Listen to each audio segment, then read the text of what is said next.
자, 시작하시겠습니다. 자, 그 다음에 152페이지에 이번에는 단가의 결정. 자, 단가를 결정하는 거는 하나에 얼마짜리냐, 하나에 얼마씩이 사느냐, 그걸 결정해야죠.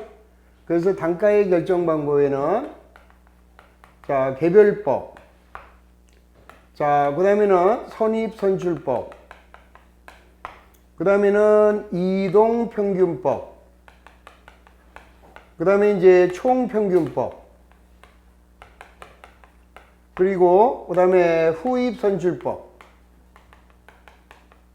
자, 이런 게 있고요. 그 다음에 이제 뭐 매출총이익률법.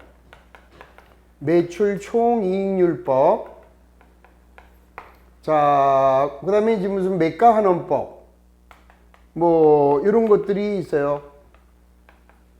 근데 매가환원법은 결국은 매출총이익률법하고 거의 같은 스타일이 돼요. 자, 우선 일단 어떤 방법이냐를 먼저 이해를 하시기 전에 자, 먼저 우리 KIFRS에서 자, 인정하느냐 안 하느냐 이거를 먼저 이해하시면 돼요. 자, 그러니까 이거는 우리 KIFRS에서 자, 우리 한국재택 자, 국제회계 기준에서 인정하느냐, 얘는 인정을 하고요.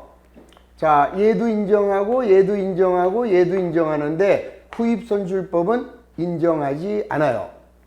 그 다음에 이제 뭐 매출총이익률법도 인정하지 않고, 자, 매가환원법은 우리가 이제 일반적으로 소매재고조사법이라고 하는데, 근데 요거는 이제 별개예요. 별개고, 요 매출총이익률법에 의한 방법으로 매가환원법이 나오는 거니까 이건 지워버릴게요. 그냥 지워버리고, 자, 소매재고조사법이라고 합니다. 자, 소매재고조사법. 자, 요거는 우리 소매재고조사법을 적용하는 것이 더 합리적이라면 예외적으로 인정을 해줍니다. 자, 이제 그리고 나서 자, 그러니까 이제 우리 시험에 이렇게 나올 수 있죠. 다음 중 KIFRS에서 인정하지 않는 방법 뭐냐 그러면은 후입선출법 안 된다. 요거 하나만 좀 기억하시면 되고요.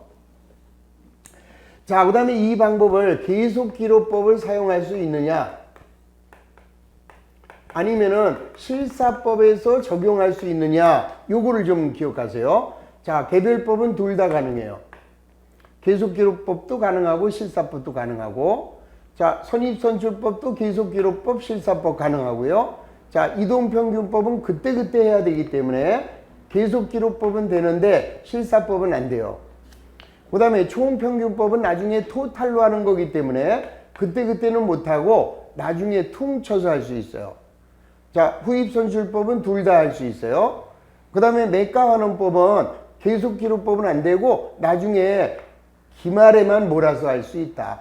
자, 요거는 이제 무슨 얘기인가는 제가 이따가 각 방법을 설명하면서 다시 한번 도와드리겠습니다. 자, 일단 요거만큼은 일단 머릿속에다가 집어넣고 계십시오. 자, 그 다음에 요거는 뭐냐, 개별법이라고 하는 것은 있는 그대로 가는 거예요. 이거는 실사, 그러니까 실지 물량의 흐름대로 있는 대로 가는 거예요. 실지 물량의 흐름을 반영하는 방법이고요. 그 다음에 얘네들은 그냥 가정하는 거예요. 가정. 그 다음에 얘네들은 추정하는 거예요. 추정. 무슨 말이냐면은 개별법이라는 거는 있는 그대로 우리가 물건을 사올 때 사온 그 물건 뒤에다가 꼬리표를 하나 붙여놔요. 자, 요거 10만 원에 사온 거다. 또 어떤 놈은 15만 원에 사왔다. 이렇게 해서 꼬리표를 붙여놓습니다. 자, 얘는 얼마에 사느냐? 10만 원에 사왔고, 얘는 얼마에 사느냐? 12만 원에 사왔고, 그 다음에 얘는 얼마에 사느냐? 15만 원에 사왔다. 그럼 여기다 꼬리표 붙여요. 10, 12, 15.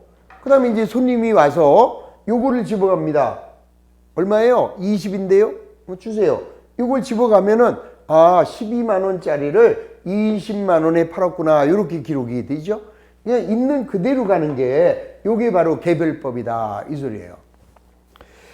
자, 먼저 153페이지 상단에 올라가시면 자, 개별법이란 판매된 상품의 실제 취득 단가를 매출 원가로 계산하는 방법으로서 원가 흐름과 실물 흐름이 일치하는 방법이다. 따라서 자, 거래량이 적고 단위당 원가가 고가인 상품에 적용되는 방법이다. 이 소리예요. 자, 그러니까 예를 들어서 귀금속점이나 아니면 고가의 가구점에서 자, 이런 방법을 사용하면은 자기가 사온 가격과 판매한 금액을 바로 대응해서 아, 이거 얼마짜리를 얼마에 팔았구나 바로 파악이 가능한 방법, 요거를 우리는 개별법이라고 한다. 자, 개별법의 장점 밑줄 긋습니다. 원가의 흐름과 실물 흐름이 일치한다. 자, 무슨 말이에요? 자기가 사온 가격을 자기가 파는 가격에 대해 대응을 하니까 물량의 흐름, 실제 물량의 흐름이 가장 정확한 방법이죠. 그 다음에 자기가 사온 가격에다가 자기가 판매한 가격을 대응하니까 수익 비용 대응이 아주 정확한 방법이죠. 그게 한마디로 장점이에요. 근데 이제 단점이 어떤 거예요? 자, 우리가 물건을 사온 것마다 모두 원가를 기록해서 그때그때 단가를 물건 파는 거에다 결정한다면, 자, 예를 들어서 자, 소량의 그러니까 소액의 물건을 대량으로 물건 사다 팔고 하는 회사에서는 적용이 어렵겠죠. 그게 바로 단점이에요. 자, 재고자산의 종류나 수량이 많은 경우에는 자, 비용이 많이 소모되게 되죠. 그 다음에 가장 큰 문제는 이 이익을 얼마든지 조작을 할 수가 있죠. 자, 예를 들어서요, 우리 경영자는요, 이익이 많이 나오는 게 좋습니다. 그럼 어떤 손님이 뭘 집어갔느냐, 요걸 20만 원에 집어갔는데 요거를 집어간 거예요. 요거를 15만 원짜리를. 그러면 경영자는 요거를 슬그머니 요놈을 여기다 갖다 놔요. 이 자리에 갖다 놓으면은 10만 원짜리를 20만 원에 팔았구나 해가지고 매출 이익을 과대 계산할 수 있죠. 그래서 자, 이 개별법의 가장 큰 문제점, 이익 조작이 가능하다. 이게 바로 단점으로 지적이 된다. 뭐 그 정도만 이해하셔도 돼요. 그냥 듣고 잊어버리십시오. 자, 그 다음에 이제 선입선출법이라고 하는 것은, 자, 이제는 보세요. 우리가 일일이 이렇게 원가를 계산하기가 힘들잖아요. 그러니까 A, 먼저 사온 놈이 먼저 팔렸다라고 가정하는 거예요. 다시, 지금 여기서 얼마에 팔렸냐 하면은 20만 원에 2개가 팔렸어요. 그러면은 선입선출법은 자, 10만 원짜리를 먼저 사왔고 다음에 12만 원짜리를 사왔으니까 먼저 사온 놈 2개가 팔렸다. 이렇게 보는 거죠. 그러면 22만 원짜리를 40만 원에 파는 거다. 이렇게 가정을 해버리는 거예요. 그냥 실제로 어느 게 팔렸는지 몰라. 그냥 3개를 사왔는데 그 중에 2개가 팔렸다. 그러면은 그냥 먼저 들어온 게 먼저 팔렸다라고 가정하는 게 이게 선입이고요. 반대로 후입선출법은 나중에 사온 놈을 먼저 팔았다. 이렇게 가정하는 게 후입선출이죠.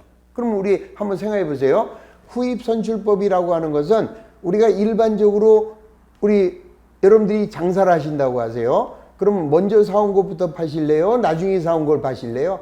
당연히 먼저 사온 놈부터 먼저 팔아야죠. 안 그러면 옛날에 사온 거는 다 썩게요. 그래서 저는 예를 들어서 이제 여름에 집 앞에 수박을 이렇게 판매하잖아요, 사람들이. 그러면 가서 물어봐요. 사장님 어느 게 제일 좋아요? 그러면 그 사장님이 이게 좋아요 하고 갖고 와요. 그럼 전 절대 안 사죠. 왜요? 그 사람이 갖고 온 건 오래된 거다. 이런 얘기예요. 그 사람이 무슨 우리 형제도 아니고 그 사람은 빨리 팔아서 이익을 남기는 게 목적이니까 오래된 것부터 판다고요. 그래서 이 후입선출법은 나중에 들어온 걸 먼저 팔았다고 가정, 선입선출법은 먼저 들어온 게 먼저 팔렸다고 가정. 이게 선입, 후입이고요. 가운데 평균은 이거와 이거의 절충 방법이죠. 선입과 후입의 절충 방법이다. 그렇게 이해를 하시면 돼요. 그래서 결론적으로 말씀드리면, 자, 이동평균법은 자, 이런 상태에서 하나가 팔리잖아요. 그러면 이걸 평균을 내는 거죠. 그래서 10원, 12원이니까 22원. 하나가 팔리면 11원이 팔렸다. 이렇게 보는 거예요. 그 다음에 총평균법은 다 토탈 해가지고 10원, 12원, 이게 14원이라고 할게요. 자, 14원. 그러면은, 자, 3개가 36원에 사왔네. 그러면 3개니까 평균 내서 한 해에 12원짜리가 나갔다 이렇게 보자 이 소리죠. 그게 총평균법. 자, 그러니까 선입선출법과 후입선출법의 절충 방법이 요게 바로 평균법이다. 이렇게 이해하시면 돼요. 자, 그래서 이 선입선출법하고 후입선출법의 경우에는 장단점까지 기억을 하세요. 자, 선입선출법의 장점, 단점, 후입선출법의 장점, 단점. 이거는 요거와 요거의 절충이니까 장단점을 기록할 필요가 없습니다. 자, 그럼 먼저 선입선출법부터 보겠어요. 자, 153페이지에 2번 선입선출법. 자, 선입선출법은 매입순법이라고 한다. 매입한 순서대로 판매하기 때문에 매입순법이라고 하고요. 먼저 매입한 상품을 먼저 매출한다고 가정하는 거라고 그랬어요. 다시 한번 우리는 먼저 사온 놈이 먼저 팔렸다라고 가정하는 방법이다. 이 소리예요. 자, 따라서 장점은 뭐냐? 일반적인 원가 흐름이 우리 아까 제가 전자했죠? 자, 우리 여러분들이 장사하십니다. 일반적인 장사하시는 분들은 먼저 사온 놈을 먼저 판매하게 되죠. 그래서 이 실제 물량의 흐름하고 원가의 흐름 과정이 일치한다. 그게 바로 장점 1. 자, 밑줄 그어놓으세요. 자, 장점 1은 일반적인 원가 흐름이 실제 물량 흐름하고 일치한다. 그 다음에 두 번째, 남아있는 기말 재고는요. 남아있는 기말 재고는 가장 최근에 사온 놈으로 남아있게 되죠. 따라서 자, 재무상태표에 충실한 방법이 여기 선입선출법이에요. 자, 얘는 재무상태표에 충실해요. 왜? 남아있는 기말 재고는 자, 재무상태표에 보고가 되는데 재무상태표에 보고할 때 가장 최근에 사온 상품으로 기록이 되니까 재무상태표에 가장 근접하죠. 정확하다. 이렇게 보는 거예요. 자, 다시 한번 장점은 뭐라고요? 일반적인 원가의 흐름 과정이 실제 물량의 흐름하고 일치한다.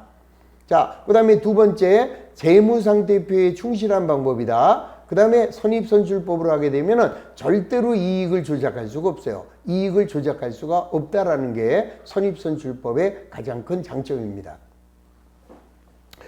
자, 그 다음에 그 C는 볼 필요가 없어요. 디프레이션은 반대의 얘기거든요. 자, 그건 조금 이따가 보시면 다시 한번 도와드릴게요. 단점.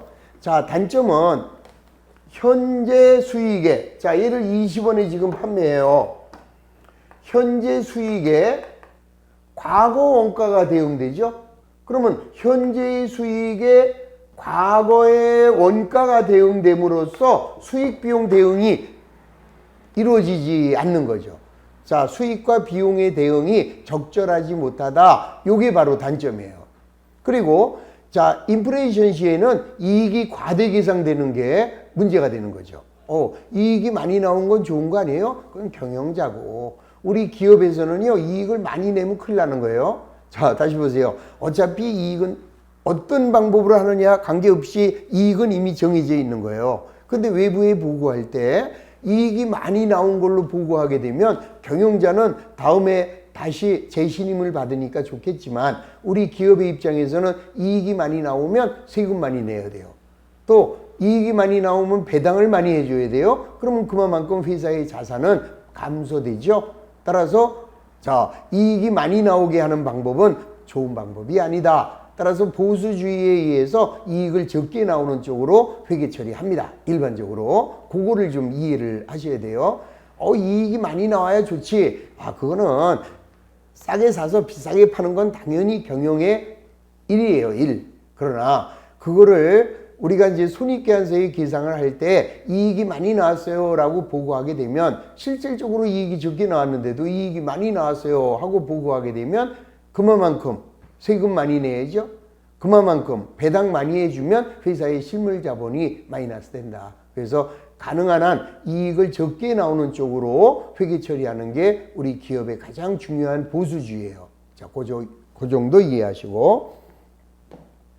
그래서 단점, 현행 수익에 과거의 원가가 대응되어 수익 비용 대응의 원칙에 충실하지 못하고, 그 다음에 물가가 상승할 때는 당기순이익이 과대 계상돼서 법인세 부담액이 증가함으로써 자, 문제가 생긴다. 그게 단점이다. 이 소리예요.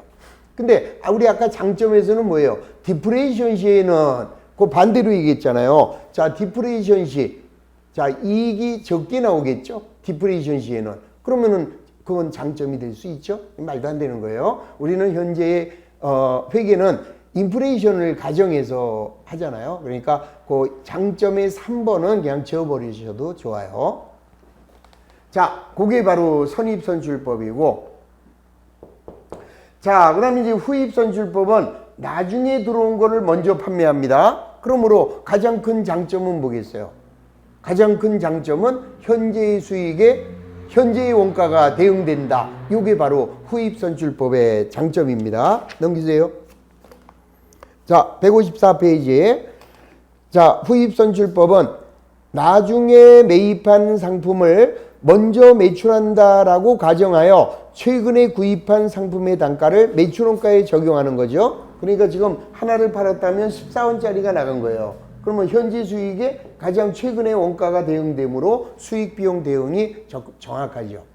자, 그게 장점이고요. 그 다음에 우리가 인플레이션 시에는 이익이 적게 계상됨으로써 자, 우리 아까 이익이 적게 나오는 게 유리하다며요. 그게 두 번째 얘기입니다. 자, 물가가 상승할 때 재고자산의 이익을 적게 계상함으로써 세금의 납부를 이연할 수 있어서 현금 흐름이 개선된다. 자, 그래서 더 좋은 방법으로 장점으로 보고 있는 거죠. 자, 다만 단점은 뭐예요? 자, 기말의 재고자산은 과거의 원가라 현재 남아있는 물건은 옛날 거로 남아있죠. 그러면 자, 그래서 우리는 이 후입선출법은요, IS 손익계산서에 충실한 방법. 자, 선입선출법은 재무상태표에 충실한 방법이다. 이렇게 이야기를 합니다. 자, 아까 얘기했어요. 단점, 기말 재고자산은 과거의 원가를 나타내고 그 다음에 대부분의 경우 우리 실질적인 원가의 흐름과 자, 이 실제 물량의 흐름이 반대죠. 그래서 자, 원가의 흐름 가정이 실제 물량하고 안 맞는 거죠, 이게. 누가 가장 최근의 거를 판매합니까? 그래서 그게 단점이 된다. 자, 그런 정도만 이해하시면 됩니다. 자, 그 다음에 이제 후입선출법을 적용하게 되면 또 이익 조작이 가능하다. 우리 아까 선입선출법은 절대로 이익을 조작할 수 없다라고 그랬죠? 그래서 그거는 장점하고 단점만 몇 번 읽어두시면 이론 문제로 나올 때 아주 쉽게 찾아낼 수 있습니다. 자, 그럼 이제 기출문제, 지난번 문제예요. 자, 다음은 계속기록법을 적용하고 있는 주식회사 한국의 재고자산에 관한 거래다. 선입선출법을 적용할 경우 매출원가는 얼마가 되겠느냐. 자, 요거를 가지고 우리 아까 계속기록법이냐 실사법 적용이 어떻게 되느냐 요거 아까 말씀드렸죠. 자, 그거를 여러분들이 지금 이 문제를 통해서 도와드리겠습니다. 자, 우선 1월 1일 날 자, 기초가 몇 개 있었느냐? 100개. 그 다음에 하나에 11원에 사왔대요. 자, 그 다음에 5월 1일 날 자, 매출 몇 개를 팔았느냐? 30개. 자, 그 다음에 7월 1일 날 매입. 자, 50개 20원. 50개 20원. 자, 다음에 8월 1일 날 90개를 팔았어요. 90개. 자, 11월 1일 날 150개 팔았어요. 매입했죠? 자, 11월 1일 날 150개를 그 다음에 30원에 그 다음에 12월 1일 날 판매. 자, 140개를 팔았대요. 그러면서 문제가 요구하는 것은 자, 매출원가를 물어봤어요. 선입선출법에 의한 자, 매출원가가 얼마냐? 자, 요거를 계속기록법으로 해보겠습니다. 먼저 계속기록법은 자, 여기서 매출이익을 물어본다면은 얼마에 매출했느냐 금액이 나와요. 근데 이거는 얼마짜리가 나갔냐라는 문제이기 때문에 매출에는 얼마에 매출했다 이건 나올 필요가 없는 얘기예요. 이거는 안 나와도 아무 문제를 푸는데 상관이 없죠. 자, 그럼 먼저 계속기록법으로 한번 해볼게요. 자, 요날 30개가 나갑니다. 자, 30개는 얼마짜리예요? 11원짜리가 나가겠죠? 여기서 자, 30개가 팔리면 여기는 이제 70개만 남아요. 요거 끝났고, 그 다음에 70개는 11원, 다음에 50개를 20원에서 하는데 여기서 90개를 팔았어요. 그러면 선입선출이니까 위에서 70개가 나가야죠. 먼저 자, 70개는 11원짜리고 그 다음에 나머지 20개는 여기서 나가겠네. 200원짜리로 20원짜리로 20개는 20원짜리로 이렇게 나가겠죠. 그러면 요거는 남아있는 거에 이제 30개고 얘 또 팔렸다. 그 다음에 150개를 사다가 30원에 그 다음에 140개를 팔아요. 그럼 먼저 있는 30개가 먼저 나가야죠.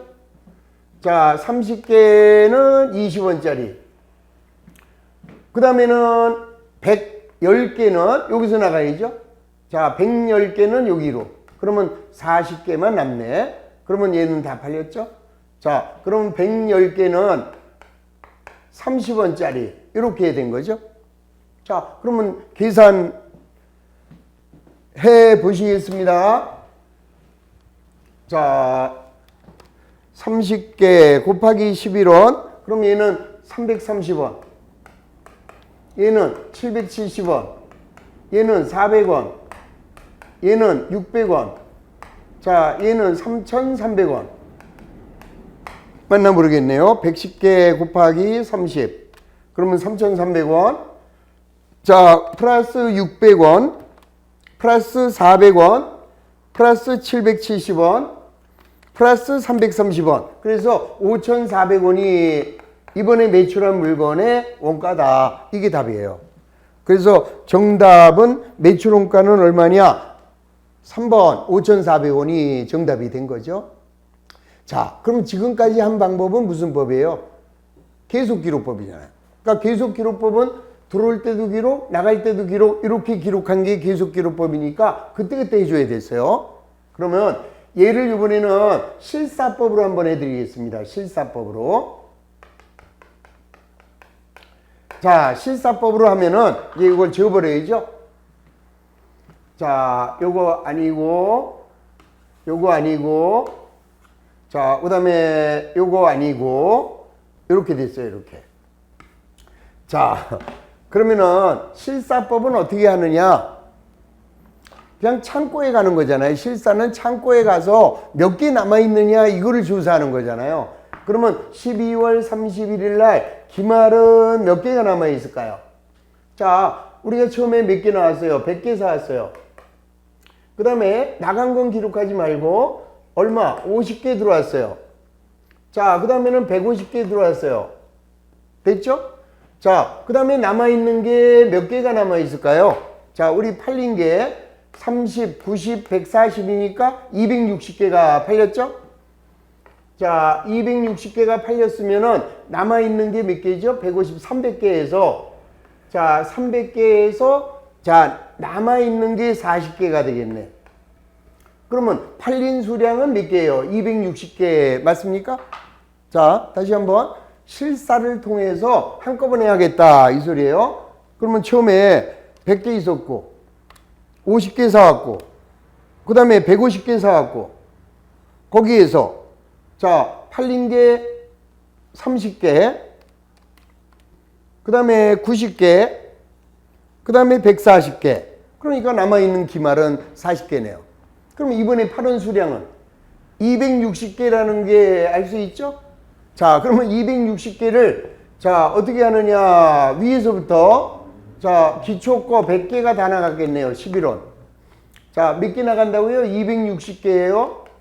자, 그 다음에 7월 1일 날 사온 거 50개.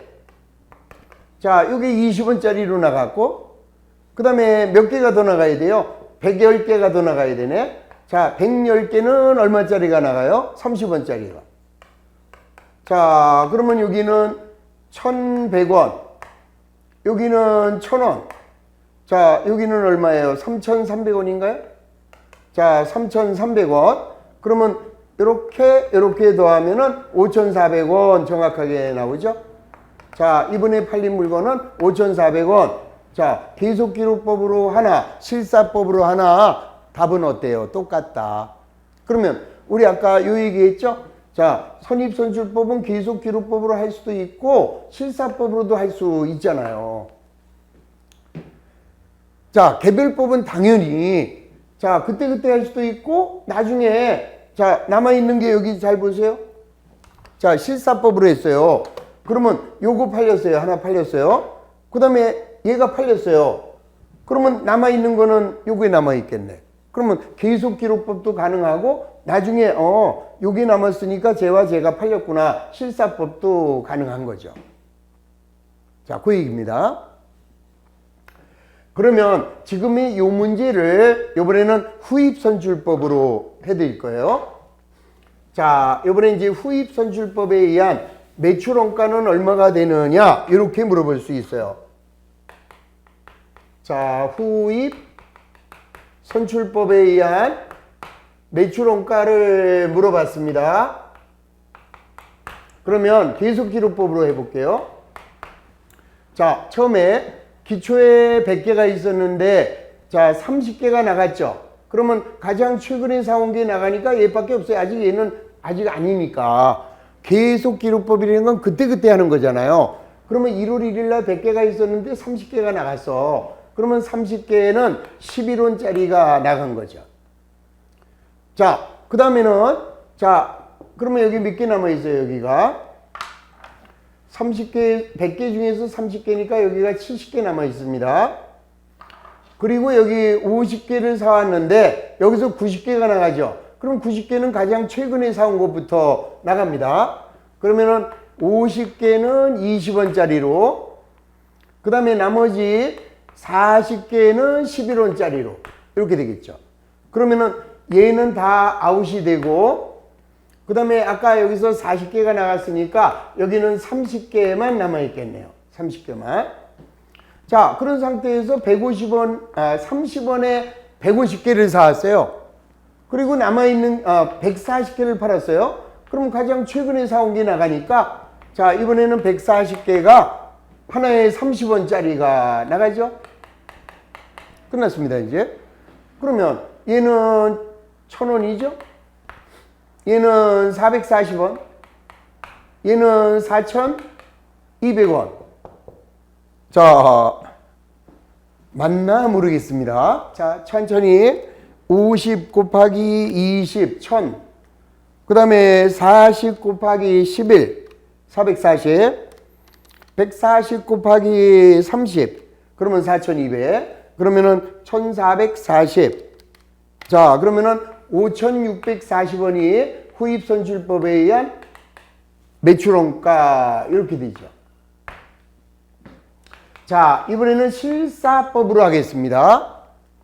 자, 실사법은 몇 개가 나간 거예요? 260개가 나가는 거죠. 그러면 후입선출법은 가장 최근에 사온 것부터 나간다 그랬어요. 그러면은 자, 140개가 나가고, 자, 140개는 여기서 나가겠죠. 30원짜리. 맞습니까? 자, 그 다음에 그러니까 260개가 나갔는데 가장 최근에 사온 것부터 나가요. 그럼 30개 하고, 그 다음에 몇 개예요? 50개. 자, 50개는 얼마짜리예요? 20개. 야, 20원짜리. 그러면 맞나요? 140, 90. 90개지, 90개. 자, 140개가 나갔고, 그 다음에 90개가 나가요. 90개가 나가고, 그 다음에 30개가 나가잖아요. 그러면은, 자, 140개는 30원짜리가 나가고, 그러면 이제 90개 중에서 여기 10개 있는 거죠, 여기. 그러면 10개가 있으니까 10개는 30원. 자, 10개는 30원짜리. 그 다음에 또 몇 개예요? 80개. 자, 80개는 20원짜리. 이렇게 나가죠. 그 다음에 이제 30개는 어떻게 되겠어요? 자, 우리 아까 여기서 몇 개가 나갔나? 그러면 저 위에 것만 남는 거죠, 다시. 요거 140개인데 여기서 그 다음에 90개는 가장 최근에 사온 거 이렇게 남았어요. 그러면 나머지 30개는 얼마짜리야? 11원짜리, 11원짜리 이렇게 되겠죠? 그러면 260개. 그러면 4200. 자, 300. 그 다음에 1600. 자, 그 다음에 여기는 330. 맞나요? 자, 30개 곱하기 110. 자, 그 다음에 얼마예요? 자, 3300, 다시. 30개 곱하기 11. 그러면 330. 그 다음에 80 곱하기 20. 1600. 그 다음에 10 곱하기 30. 자, 볼 거 없어요. 그죠? 그러니까 무조건 실사법의 경우는, 자, 실사법의 경우에는 260개가 가장 최근에 사온 놈부터 죽이면 돼요. 그러니까 요걸 이렇게 계산할 것도 없어요. 실사법은. 자, 어떻게 하라고요? 실지 재고 조사에 의하여 지금 260개가 팔렸으니까 여기서 나가고 여기서 나가고 여기서 나가는 거죠. 이렇게. 다시 계산할게요. 그러면 150개는 다 팔렸죠? 30개. 자, 그 다음에 몇 개야? 50개짜리도 다 팔렸어요. 20원짜리. 그 다음에 60개는 저기 11원짜리. 이게 실사법이죠. 다시. 계속기록법은 아까처럼 날짜를 따져가면서 하는 거고, 실사법은 나중에 퉁 치는 거니까 260개가 팔렸는데 가장 최근에 사온 놈 다 팔리고, 그 다음에 여기 놈이 팔리고, 그 다음에 여기서 팔렸다라고 가정하는 거다. 그러므로 여기는 4,500원, 여기는 1,000원, 여기는 660원 이렇게 계산하면, 자, 여기는 얼마가 돼버립니까? 4,500원에 1,660, 그러면 6,160 이렇게 되잖아요. 그래서 계속기록법으로 한 경우와 실사법으로 한 경우가 틀려지는 거죠. 이게. 자, 지금 제가 드리는 말씀은, 자, 그러니까 후입선출법은 계속기록법도 가능하고, 그 다음에 실사법도 가능하다. 요거 두 개는 가능한데, 어느 방법이냐에 따라서 단가가 틀려지는 거죠. 금액이. 그래서 여러분들 아까 선입선출법의 경우는 계속기록법으로 하나, 실사법으로 하나 똑같아요. 얘는 틀려요. 그러므로 자, 만약에 여러분들 어느 게 더 편하세요? 계속기록법이 편해요? 실사가 편해요?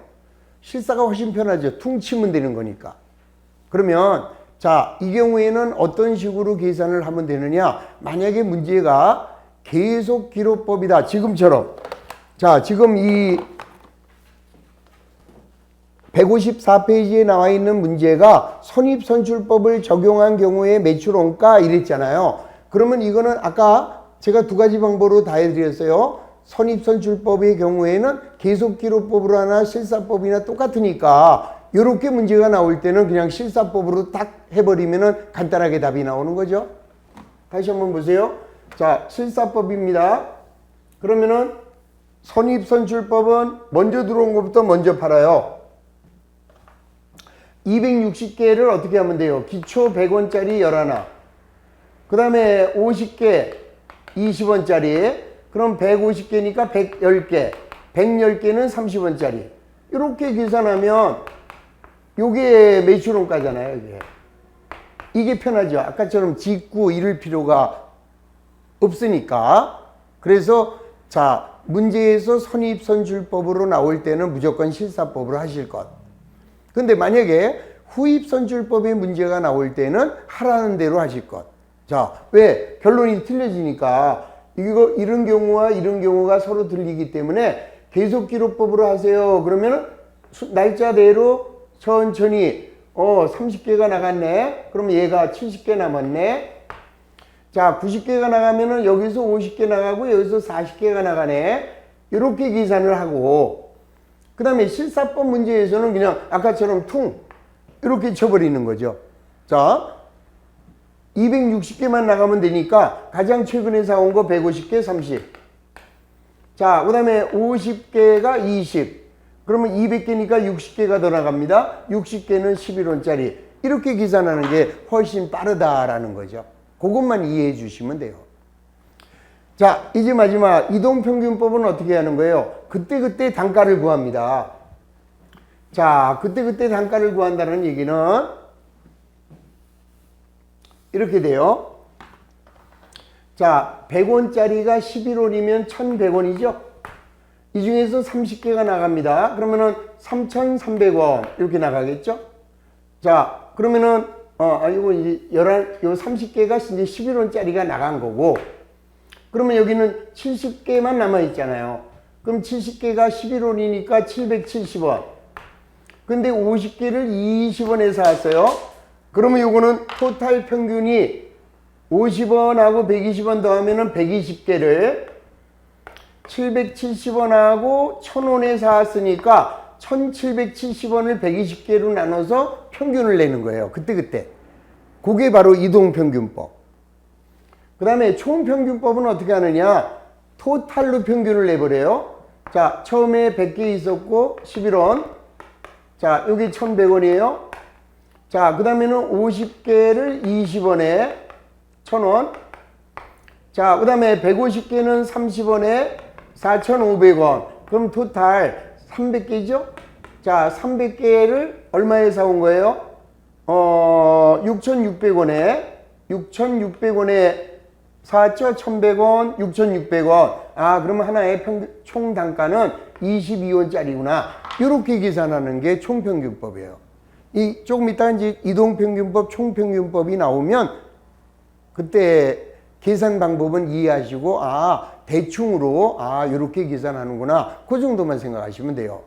이제 여기서 이론적인 문제. 자, 그러면 이동평균법은 나중에 할 수가 없죠. 요때 단가가 틀려지잖아요. 또 나간 거에 따라서 단가가 틀려지기 때문에 이동평균법은 그때 해야 되지 나중에 몰아서 할 수가 없다.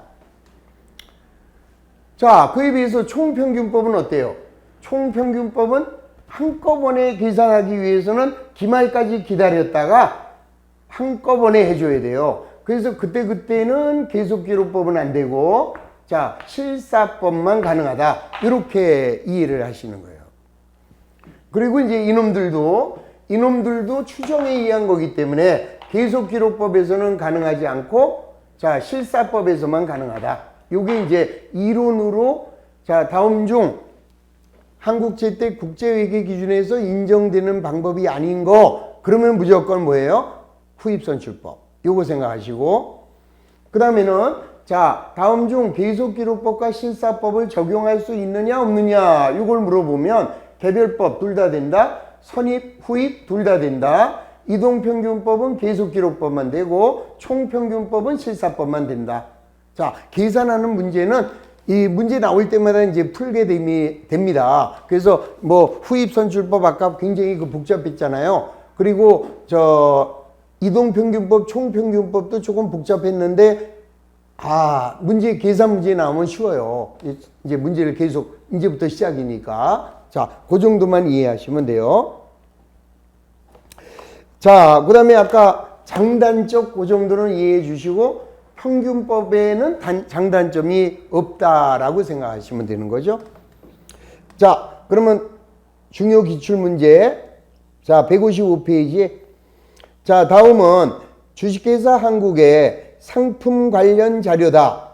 선입선출법과 가중평균법에 의한 기말의 재고자산의 평가 방법은 뭐겠느냐. 자, 그럼 이제 요거를 한번 여기다가 써놓고, 자, 계산을 한번 도와드립니다. 진짜 어려운 문제인지 쉬운 문제인지 이 문제를 통해서 이해하시면 돼요. 자, 1월 2일 날 매입을 했습니다. 몇 개를? 150개. 자, 하나에 100원씩. 자, 그 다음에 5월 1일 날 매출. 자, 100개를. 그 다음에 7월 1일 날 매입. 350개를 200원에. 자, 그 다음에 12월 1일 날 매출. 자, 매출은 몇 개냐? 200개. 그 다음에 12월 31일 날 기말은 200개가 남아있대요. 자, 맞죠? 자, 처음부터 보세요. 150개에서 100개 나가면 50개. 자, 350개 사오면 400개. 200개 팔렸으니까 200개가 남는다. 자, 이제 문제가 요구하는 것은 자, 선입선출법과 그 다음에 가중평균법에 의한 기말 재고는 어떻게 되느냐 이렇게 물어봤잖아요. 그러면 자, 가중평균법은 뭐예요? 이동평균법이나 총평균법을 얘를 가중평균이라고 그래요. 그러면 뭐로 하라는 거예요? 이동평균법으로 하라는 거예요? 총평균법으로 하라는 거예요? 문제 맨 마지막에 뭐라고 그랬어요? 가로 열고 단 실사법을 적용한다네. 그러면 실사법을 적용한다는 얘기는 총평균법으로 하라 이 소리 아니에요. 요거는 총평균으로 하라는 거고, 자, 선입선출법은 실사법으로 하라. 그러면 퉁쳐라 이 소리죠. 자, 실사법은 따지지 않는다. 날짜 따지지 않는다. 그러면은 자, 지금 남아있는 게 200개라며요, 얘가. 그러면 자, 선입선출법은 우리가 팔린 게 몇 개예요, 지금? 100개하고 200개, 300개가 팔렸죠. 그러면 선입선출법은 자, 위에서부터 팔리는 게 맞죠? 그러면 남아있는 기말 재고는 뭐로 남겠어요? 가장 최근에 사온 게 남겠죠? 요거 350개에서 자, 200개 나왔네. 그러면 남아있는 거는 200개가 남아있겠네. 그래서 자, 선입선출법은 200개가 하나에 200원짜리다. 그래서 4만 원이 선입선출법의 답이다 이거죠. 자, 이거는 계속기록법에도 마찬가지라고 그랬습니다. 자, 보세요. 100개가 나갑니다. 150개에서 100개가 나가면 50개가 남아요, 여기는. 자, 350개 사오면 400개예요. 근데 200개를 팔아요. 여기서부터 팔잖아요. 50개. 그러면 여기서 150개가 나가니까 여기서 200개만 남으면 요게 기말이잖아요, 그대로. 그러니까 아까 말씀드린 대로 날짜 따지는 것보다는 한꺼번에 퉁치는 게 좋잖아요. 몇 개 팔렸어요? 100개, 200개. 그러면은 300개가 팔렸으니까 자, 위에서부터 팔렸을 거 아니에요. 그러면 남아있는 기말 재고 200개는 가중에 가장 최근에 사온 200원짜리다. 이렇게 바로 답이 나오죠. 그 다음에 총평균법은 어떻게 하는 겁니까? 요거는 이제 토탈 평균을 내야 돼요. 자, 150개가 100원이면 15,000원. 350개가 200원이면 7만원. 그럼 우리는 토탈 몇 개를 사왔어요? 자, 150개하고 350개니까 500개를 사왔습니다. 500개를 얼마에 사온 거예요? 7만원하고 15,000원이니까 85,000원에 사왔어요. 그러면 이제 총 단가는 한꺼번에 단가 매기죠? 85,000원 나누기 500. 그러면 하나에 170원짜리고, 자, 여기 몇 개 남아있어요? 200개. 그러면은 200개가 170원이래요. 총 단가가 170원이니까. 그러면 2른이 224, 34,000원. 요게 총평균법에 의한 기말 재고가 되는 거죠. 그래서 선입선출법은 4만 원이고, 자, 가중평균법으로 계산하면 34,000원이 기말이 되는 것을 알 수 있다. 자, 처음에는 조금 복잡한 것처럼 느껴지는데 몇 문제 하다 보면은 아, 감을 잡습니다. 아, 요건 이렇게 하는 게 빠르구나 하고 할 수 있어요. 충분히 1분 안에 답이 다 나오는 것들입니다. 자, 오늘 너무 어렵고 힘든 것만 공부를 하셨네요. 자, 그래서 오늘 여기까지 하시고요. 자, 그 다음에 이제 저 156페이지에서부터는 예, 다음 주에 나가도록 하겠습니다. 자, 오늘 계산 문제가 너무 많아서 자, 조금 힘드셨으리라 생각해요. 자, 그런 날도 있고 또 쉬운 날도 있고 그렇죠? 자, 오늘 대단히 고생하셨습니다. 수고하셨습니다.